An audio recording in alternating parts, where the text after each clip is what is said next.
이 시간 우리에게 주시는 하나님의 말씀은 히브리서 4장 14절에서 16절의 말씀입니다. 히브리서 4장 14절에서 16절의 말씀, 신약 성경 357면입니다.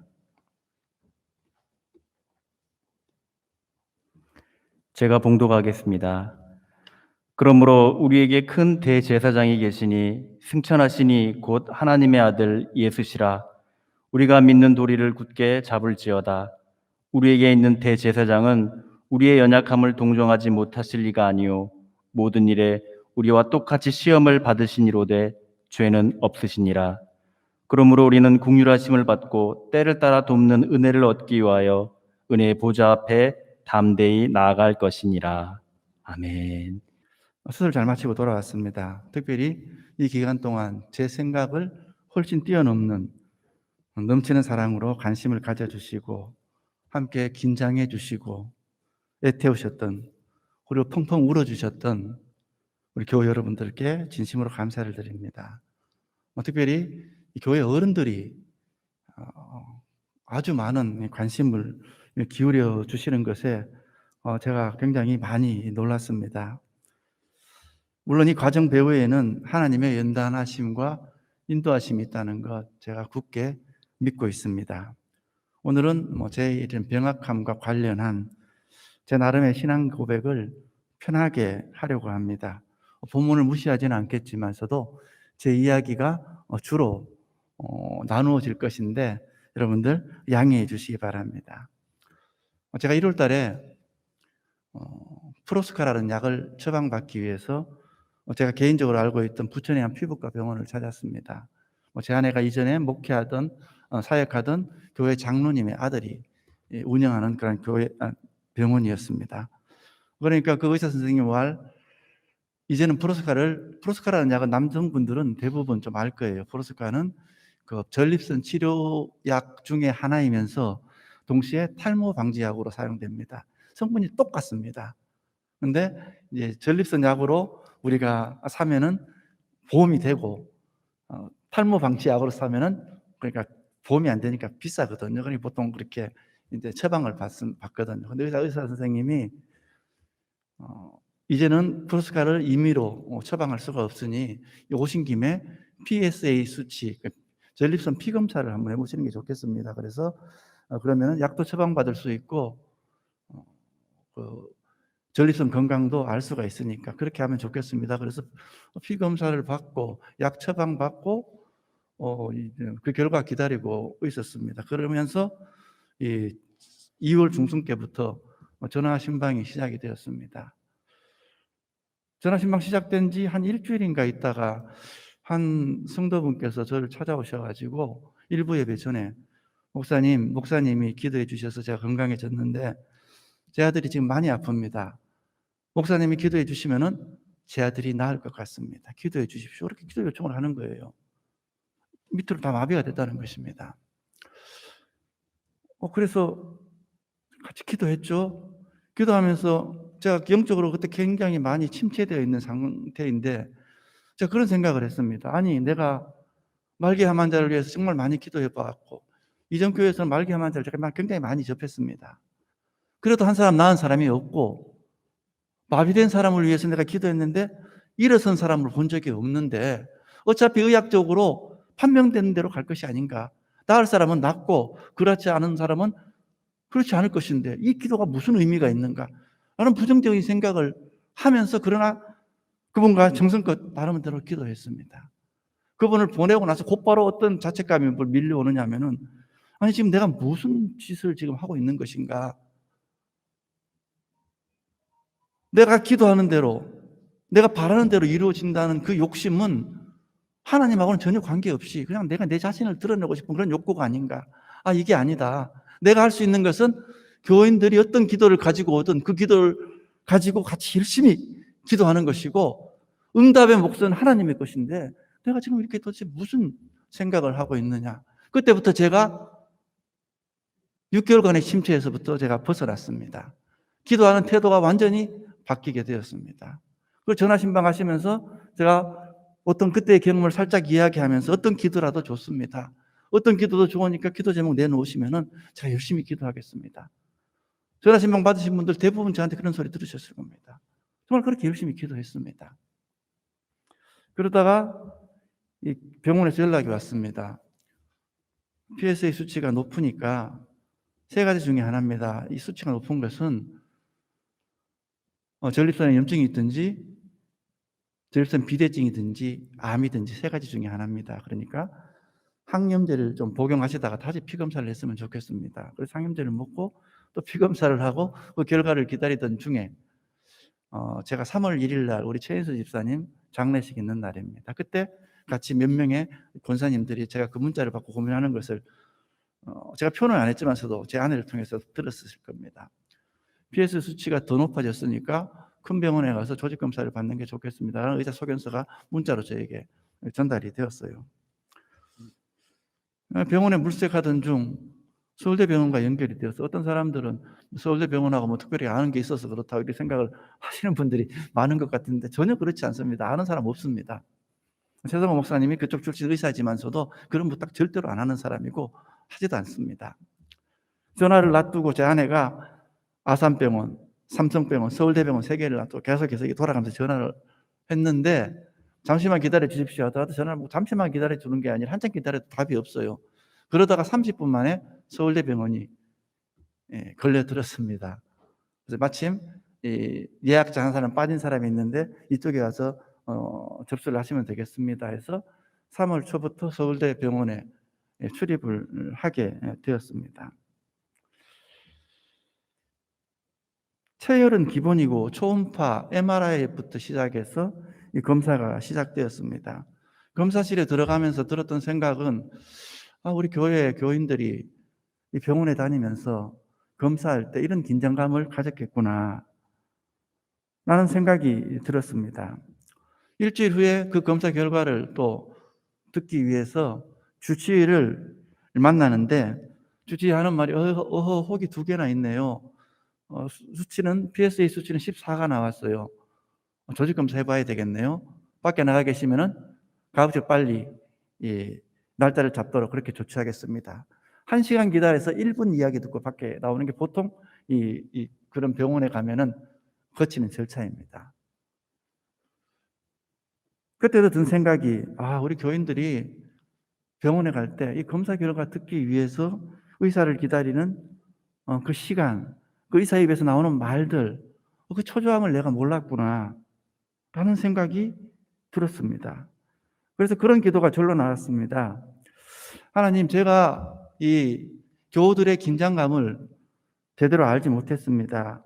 그들을 위로한답시고 그저 제가 알고 있는 인문학적 이론들과 제 어떤 좀 안쓰러운 마음, 그리고 성경 말씀만을 가지고 형식적으로 그들을 위로했던 것 같습니다. 전혀 그들과 공감하지 못했던 것 제가 이제 알았습니다. 하나님, 여기까지만 하셔도 제가 알아듣겠습니다. 이만 해도 충분합니다. 그렇게 기도를 하기 시작했습니다. 4월 1일 조직검사를 했습니다. 전립선 조직검사 혹시 해보신 분들 계실지 모르겠는데 전립선 조직검사는 굉장히 힘듭니다. 거의 수술 수준입니다. 치골 안에 있기 때문에 장기 2개를 뚫고 들어가서 그 조직을 뜯어내는 것입니다. 10일 후에 주치의를 또 만나러 가기 전에 계속해서 똑같은 기도를 하였습니다. 하나님, 충분합니다. 저 알아들었습니다. 이제는 제가 이 환우들의 긴장감을 가지고 그들의 아픔의 자리에서 그들을 위해 정말 진정으로 기도드릴 수 있게 되었습니다. 여기까지만 해주십시오. 그런데 하나님의 생각은 전혀 달랐던 것 같습니다. 주치의와 암이네요. 암으로 판명되었어요. 수치도 높더니만 수술해야겠습니다. 개복 수술로 할까요? 로봇 수술로 할까요? 그렇게 4월 28일 수술 날짜를 받았습니다.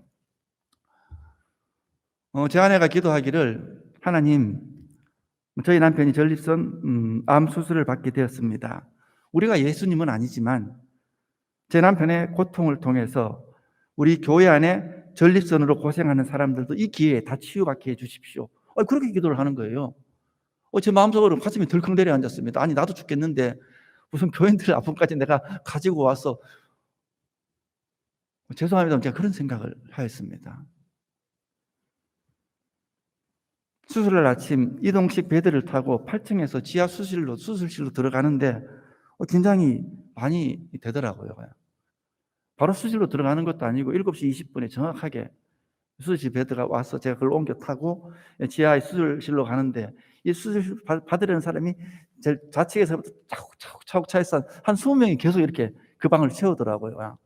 어떤 할머니는 무서워서 막 울기도 하고, 모든 사람들이 다 긴장이 되겠죠. 그리고 나서 한 7시, 8시 한 5분 전에 되니까 한 사람이 각각 수술방으로 서로 따로따로 헤어져 들어가는데, 수술방이 꽤 넓어요. 그리고 한 수술 인력들이 한 8명 정도 이렇게 저를 수술하기 위해서 이렇게 누워 있는 것을 보았는데, 또 이제 그 들어가서 수술실 베드로 또 옮겨 눕게 하더라고요. 그런데 어떤 사람이 수술 인 중에 한 사람이 제 얼굴을 이렇게 딱 이렇게 똑바로 눕히면서 아무개 아시죠? 이렇게 하는 거예요. 저희 교회 집사님 이름이었습니다. 은퇴 집사님.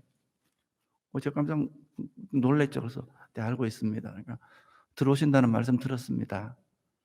걱정하지 마세요. 곧 끝날 겁니다. 들어오신다는 거 들었습니다. 목사님.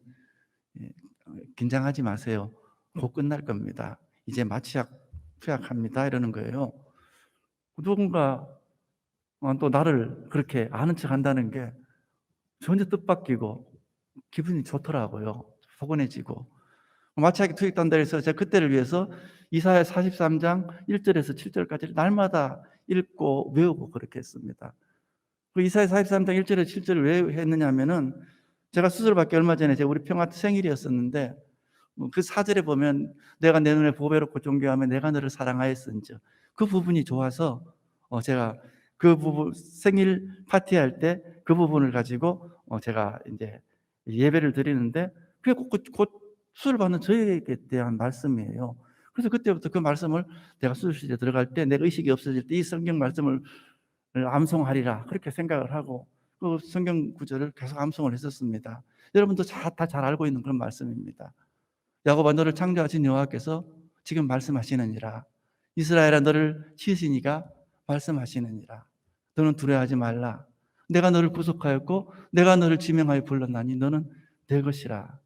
내가 물 가운데로 지날 때 내가 너와 함께 할 것이라. 내가 강을 건널 때 물이 너를 침몰하지 못할 것이며 내가 불 가운데로 지날 때 타지도 아니할 것이요 불꽃이 너를 사르지도 못하리니 대전하는 여호와 내 하나님이여 이스라엘의 거룩한 여호와 내 구속자임이라. 뭐 이런 식으로 쫙 나오잖아요. 근데 저는 그게 아니라 6절 7절이 너무 좋아서 그 구절을 암송했습니다. 내가 북쪽에게 이르기를 내놓으라. 남쪽에게 이르기를 가두어 두지 말라. 내 아들들을 먼 곳에서 이끌며 내 딸들을 땅 끝에서 오게 하며 내가 내 이름을 위하여 지은 자 곧 내 영광을 위하여 창조한 자를 오게 하라. 그를 내가 지었고 그를 내가 만들었느니라. 이 6절이 너무 저한테는, 수술 받으러 가는 저한테는 와 닿는 말이라 가지고 제가 그걸 1절부터 7절까지 외우리라고 딱 다짐을 하고 수술대에 딱 마취에 들어간다는 소리를 듣고 그것을 외우기 시작을 했습니다. 야곱아, 너를 창조하신, 여기까지 외웠던 것 같아. 그러고 정신이 잃어버려지더라고요. 그렇게 빨리 정신이 잃어버리고 3시간쯤 후에, 수술 후에 제가 깨어났습니다. 남들은 마취에서 깨지 못해서 막 옆에서는 계속 깨우는 소리가 들리는데, 전 눈 뜨자마자 너무 통증이 심하니까 이게 그냥 졸고 이런 게 없었습니다. 저는 그냥 눈만 뜨고 지금 시간 같은 걸 살피고 대롱대롱하게 있으니까 저한테는 누가 옆에 사실 방치하다시피 이렇게 있다가 또 회복실로 갔다가 저 입원실로 다시 돌아왔습니다. 통증의 시간들을 통과하고 아직 온전치 않지만은 아직 온전히 회복의 단계에 들어섰습니다. 지금 저를 수술한 그 주치의의 말에 의하면은 지금 암으로서는 단계는 2기고 좀 전립선 암이 일반적으로 순한데 조금 싸나운 세포들이 좀 있네요. 그렇게 이야기를 하는 거예요. 그러면서 이제 전이는 없습니다. 이렇게 이제 제가 진단을 받았습니다. 하나님께서는 제가 수술대에 누워보는 데까지 저를 재촉하셨습니다. 아마도 그 전에 멈췄다면은 제가 이제는 공감하며 살겠습니다. 그런 약속에서 벗어나리라는 것을 잘 알고 계셨던 것 같습니다. 정말 그런 것 같습니다. 수술하고 나서 몸이 조금씩 회복되면서 그 전에 내가 이렇게 앞으로는 하나님 앞에서 살아야지, 이 다짐했던 것들이 금방 흐려지더라고요. 그래서 또 저절로 이런 기도가 나오죠. 하나님, 이 생각을 우리 성령님께서 나에게 주셨는데 제 의지에 맡겨두지 마시고 제 결심에 맡겨두지 마시고 이 생각 그대로 내가 살아낼 수 있도록 성령님께서 저를 주장해 주셔야 됩니다. 그렇게 기도하게 되었습니다. 정말 내가 내 자신을 위해서 위기 때 할 수 있는 것은 아무것도 없더라고요. 그리고 내가 하나님을 위해서 무언가를 한다는 것, 이것도 정말 교만한 생각입니다. 하나님께서 도와주시지 아니하시면은 우리가 하나님을 위하여 할 수 있는 일은 아무것도 없다는 것. 제가 이번 또 절실히 깨달았습니다. 오늘 말씀의 제목은 상처 입은 치유자입니다. 여러분, 상처 입은 치유자란 예수님을 일컫는 말입니다. 기독교 서적을 즐겨 읽는 사람들은 한두 번은 접했던 이름입니다. 헨리 나우에는 영성가로 유명한데 그가 썼던 책 제목과 내용에서 비롯된 말이 이 상처 입은 치유자입니다. 그는 원래 예일대학교 신학부, 예일대학교 그러면은 미국에서 최고의 학교로 인정을 하고 있습니다. 보통 우리가 기독교 학교는 프린스턴, 프린스턴보다 더 상위에 두고 있습니다. 그 예일대학교 신학부의 그 탁월한 교수로 일을 했던 사람입니다. 그런데 어느 날 그가 사표를 내고 연기처럼 사라져서 많은 사람들을 놀라게 했습니다. 후에 알려진 바에 따르면은 나우엔 자신이 암 진단을 받고 생명이 얼마 남지 않았는데 그 얼마 남지 않은 시간을 대학에 안주하면서 보낼 수 없다는 그러한 결단이 있었기 때문이었습니다. 그가 죽음을 앞두고 달려간 곳은 아름다운 자연 속 별장이 아니라 뉴욕의 할렘과 캘리포니아의 빈민촌, 병원에서 외롭게 죽어가는 에이즈 환자, 정신지취자들이 모여 사는 라르시 공동체 등등이었습니다. 나우에는 그들과 함께 죽어가는 자로서 고통을 함께 나누며 고통 속에 주어진 이 단계를 아직까지 저는 이해하지 못하지만은 고통 속에 주어진 축복의 비밀을 함께 발견하기 위해 노력했다고 합니다. 본인 스스로가 상처 입은 자였지만은 그 상처를 통해서 다른 사람의 상처를 치유해주는 인생에서 참된 행복을 느꼈다는 놀라운 고백을 그가 하였습니다. 그가 상처 입은 치유자로서 남의 상처를 치유하며 살아갈 수 있는 원동력은 바로 예수 그리스도에게 있었습니다. 예수 그리스도께서 상처 입은 치유자의 삶을 사셨기 때문입니다. 상처 입은 치유자로서의 예수 그리스도의 향기가 가장 잘 드러나는 성경 말씀이 바로 오늘 본문입니다. 14절은 이렇게 시작됩니다. 그러므로 우리에게 큰 대제사장이 계시니 승천하시니 곧 하나님의 아들 예수시라. 우리가 믿는 도리를 굳게 잡을지어다. 여러분, 그러므로 이렇게 14절에 시작이 됩니다. 그러므로라는 말은 앞에 말을 받는 거잖아요. 앞에 말은 13장입니다. 지으신 것이 하나도 그 앞에 나타나지 않음이 없고 우리의 결산을 받으실 이의 눈앞에 만물이 벌거벗은 것 같이 드러나느니라. 우리가 하나님 앞에 서는 날이 오게 될 것이다. 우리의 삶을 하나님 앞에 결산하는 날이 오게 될 것이다. 그러니까 딴 데 기웃거리지 말고 하나님의 아들 예수를 굳게 붙잡으라는 말입니다. 자, 여러분의 삶을 하나님 앞에 결산하는 날이 오게 된다면은 그날이 여러분들에게 소망과 희망의 날이 되겠습니까? 아니면 긴장과 두려움의 날이 되겠습니까? 우리가 우리의 삶에서 예수님을 빼버린다면은 우리처럼 부족한 사람들에게는, 우리처럼 나약한 사람들에게는 긴장과 두려움이 훨씬 더 클 수밖에 없습니다. 그러니까 예수를 붙잡으라. 대제사장은 백성들을 대표해서 하나님 앞에 나아가는 존재입니다. 하나님 앞에 나아갈 때 백성의 모든 죄악과 허물을 짊어지고 갑니다. 그래서 하나님 앞에 그 죄악과 허물을 내려놓고 용서를 구하는 존재입니다. 그래서 하나님께서 베풀어 주시는 사죄의 은총을 백성들에게 전하는 사람입니다. 하나님 앞에서 백성들 편에 서서 이들이 연약하여 그랬습니다. 병약해서 그랬습니다. 용서해 주십시오. 그렇게 간구하는 중보자입니다. 대제사장이 그런 중보자입니다. 히브리서는 우리에게 그런 대제사장이 있는데 그분이 바로 예수 그리스도시다. 이렇게 지금 말씀하고 있는 것입니다. 여러분, 대제사장이 되기 위해서는 두 가지가 충족이 되어야 되는 것 같습니다. 먼저 긍휼히 여기는 마음, 불쌍히 여기는 마음이 있어야 됩니다. 백성들을 긍휼히 여기고 불쌍히 여겨야 이 사람들을 위해서 기도할 수 있는 거잖아요. 하나님 앞에 메어 달릴 수 있는 거잖아요. 그런 마음이 없다면 어떻게 하나님 앞에 메어 달리겠습니까? 의문이 생깁니다. 주님이 우리를 긍휼히 여기실 수 있을까? 그분은 하나님의 아들인데, 거룩하신 분인데, 죄와는 상관없이 사신 분인데, 그런 분이 죄 속에서 유혹당하고 시련 겪는 우리들의 마음을 이해할 수 있겠는가? 라는 의문이 듭니다. 그런 의문, 그런 염려에 대한 답이 바로 15절입니다. 우리에게 있는 대제사장은 우리의 연약함을 동정하지 못하실 리가 아니요 모든 일에 우리와 똑같이 시험을 받은 이로되 죄는 없으시니라. 주님이 우리와 똑같이 시험 당했다는 것입니다. 우리와 똑같이 배고프고, 우리와 똑같이 고생하고, 우리와 똑같이 멸시당하고 모욕당하고 화나고 분통 터지고 유혹받고 우리가 겪는 시련도 다 겪으셨고, 그러니까 주님은 우리들의 아픈 마음, 속상한 마음, 이러면 안 되는데 하면서 여전히 이러고 있는 우리들의 마음을 그 누구보다도 잘 아시는 분이라는 말씀입니다. 사람들이 아파 울 때 그도 함께 우셨습니다. 제자들에게 배신당함으로 인간관계에서 오는 아픔도 너무나 잘 알고 계실 것입니다. 십자가에 못 박힘으로 우리의 육체적 고통이 얼마나 큰가 스스로 체험하셨습니다. 아니, 우리가 그토록 아파하는 이러한 상처들도 그 주님의 상처 앞에 다가가는 순간 상처라고 부를 수조차 없게 됩니다. 그러므로 주님은 누구보다 우리를 잘 아십니다. 우리의 연약함을 아시고 우리의 죄악을 잘 아시고, 그래서 우리 자신보다 우리를 더 불쌍히 여깁니다. 그래서 그렇기 때문에 하나님 편에서 하나님 앞에서 우리의 가장 좋은 편이 되어 주시는 것입니다. 첫 번째 조건은 충족이 되었습니다. 그분은 우리를 긍휼히 여기십니다.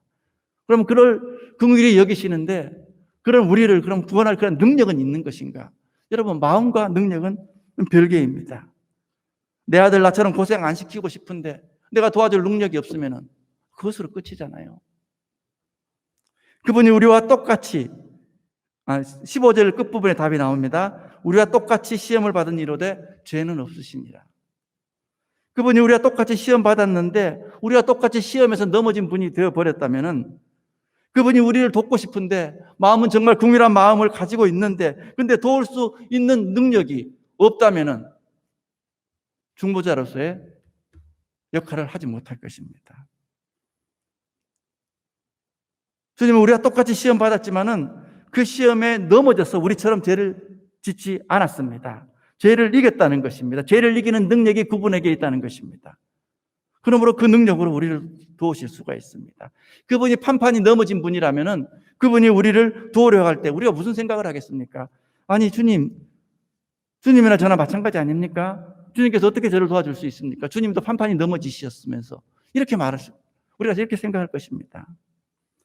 그러나 그분은 우리와 똑같이 시험과 유혹을 당하고 우리의 어려움을 다 겪었지만은 그것을 이기셨기 때문에 죄를 이기는 능력이 그분 안에 있다는 것을 우리가 알 수가 있습니다. 그 능력을 우리에게 주셔 우리로 이기게 하십니다. 그러므로 예수님은 하나님과 우리 사이에서 대제사장이 될 자격을 다 갖추고 있다는 말씀입니다. 이 사실을 14절, 15절이 선포하고 있습니다. 외치는 것입니다. 누가 중재자가 되어 너희를 구원할 것인가? 너희의 긍휼한 마음을 가지고 구원의 능력을 가지고 너희를 구원하실 분은 승천하신 그리스도시다. 그분은 긍휼의 마음과 구원하실 능력이 다 있으신 분이시다. 그럼 어떤 결론이 나옵니까? 아까 말씀드린 것처럼 딴 데 보지 말고 헛힘 쓰지 말고 온 힘을 다해서 그 구원자를 붙들어야 하는 것입니다. 16절입니다. 그러므로 우리는 긍휼하심을 받고 때를 따라 돕는 은혜를 얻기 위하여 은혜의 보좌 앞에 담대히 나아갈 것이니라. 예수님 죽으실 때에 성소와 지성소 사이에 성막이 찢어져 버렸습니다.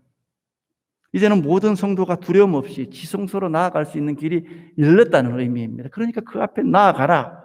그러면은 16절처럼 긍휼을 받아 누리고 시적절한 은혜를 얻고 그렇게 할 수가 있다. 그러니까 지성소 앞에 담대히 나아가라. 돕는 은혜를 누리게 될 것이다. 저 여러분에게 이미 이런 은혜가 있는 줄로 믿습니다.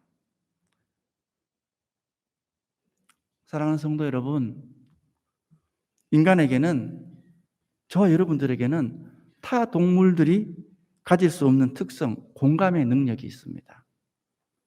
즉, 한 마음과 다른 마음이 서로 교통하여 변화하는 능력. 그래서 아름다운 자의 몸과 마음의 상처가 다른 이의 몸과 마음의 상처를 감싸주고 아물게 하는 신비가 있습니다. 우리가 우리의 상처를 가지고 주님의 상처 앞으로 나아갈 때 그런 일이 발생합니다.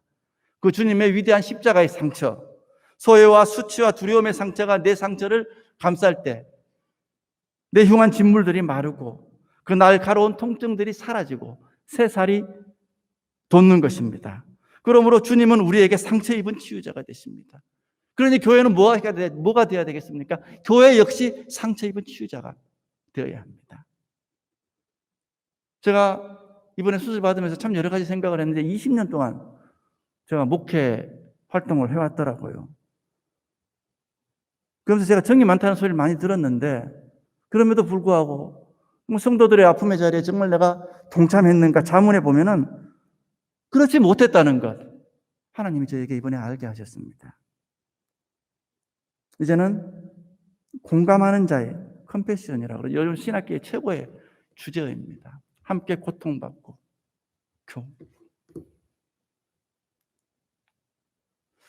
이제는 공감하는 자리에 설 수 있을 것 같습니다. 아픈 사람들의 힘겨워하는 사람들의 긴장감을 나도 가지고 그 아픔을 공유하며 그 자리에서 함께 기도할 수 있게 되었습니다. 두 번째로 병원에 출입하면서 얼마나 많은 사람들이 이 병마에 시달리는가를 다시 보게 되었습니다. 외래 진료 예약을 하고 가면은 앉을 자리가 없습니다. 서서 거리 두기를 한다고는 하지만서도 서로 그냥 이 공간에 사람들이 다 끼어 있는 그런 상황에서 이렇게 한 사람 한 사람 이렇게 의사와 면담하기 위해서 들어갑니다.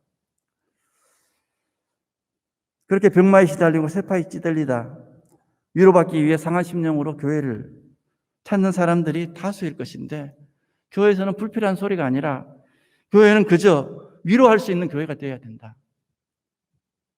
그래, 우리 교회는 위로하는 교회가 되자. 두 번째 든 생각입니다.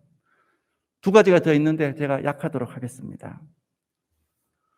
사랑하는 성도 여러분, 세상 그 누구도 상처 없는 사람은 없습니다. 육체적이든 정신적이든 감정적이든 영적이든 모든 사람은 어떤 형태로든 상처가 있기 마련입니다.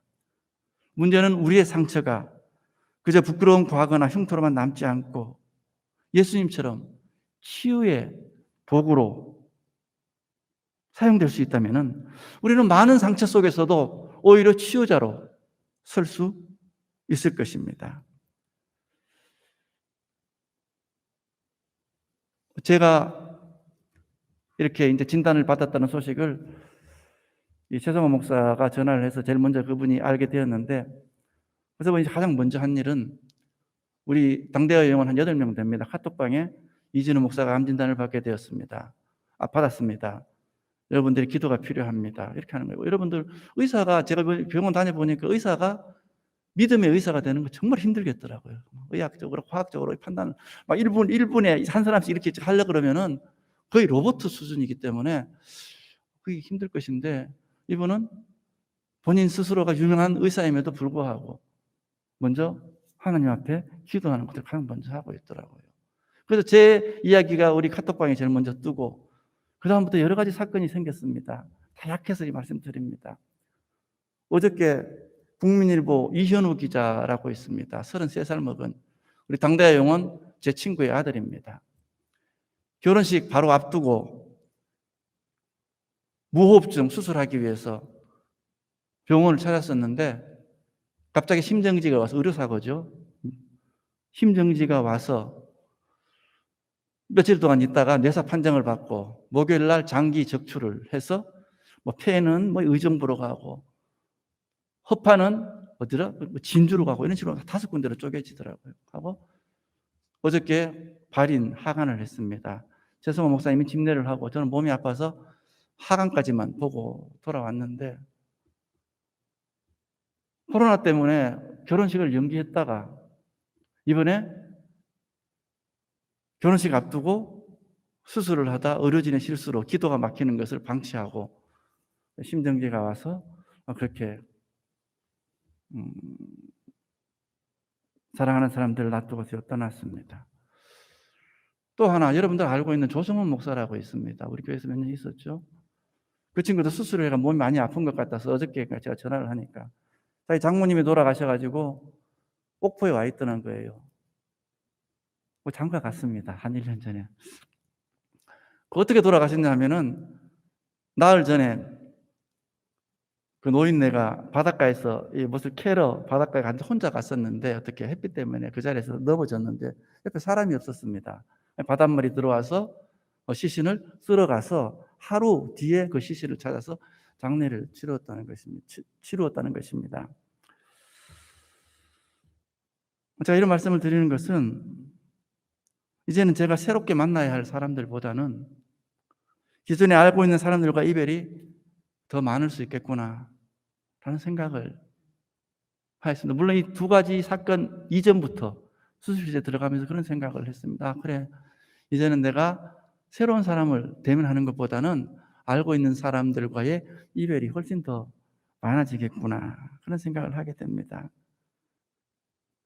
이렇게 죽음을 향한 길에서 삶을 노래할 수 있는 사람들이 있다면 그것은 오직 그리스도인들이라고 저는 확고하게 믿고 있습니다. 이렇게 죽음의 길에서 삶을 노래할 수 있는 길은 제가 생각하기에는 제 머리에는 하나밖에 안 나오는 것 같습니다. 저와 여러분의 상처가 약점과 칩으로 남아있지 않고 공격의 대상이 되거나 흉물로 남아있지 아니하고 오히려 치유의 도구로 사용되는 것입니다. 저의 상처 그리고 여러분들의 아픔이 타인의 상처와 아픔을 경감시키고 치유하는, 그래서 예수님 닮은 상처 입은 치유자로 우리가 살 수 있을 때 우리의 삶이 비록 죽음을 향하고 있지만서도 그 가운데 하나님의 생명의 노래, 삶의 노래를 우리가 부를 수 있으리라 여겨집니다. 여러분들이 모두 그러한 은혜를 받아 누리는 하나님의 사람들이 다 되시기를 예수님의 이름으로 축복합니다. 기도하겠습니다. 하나님 감사합니다. 하나님이 함께해 주시지 아니하시면, 하나님이 도와주시지 아니하시면 정말 저희들이 어떤 선한 것도 행할 수 없다는 것 알았습니다.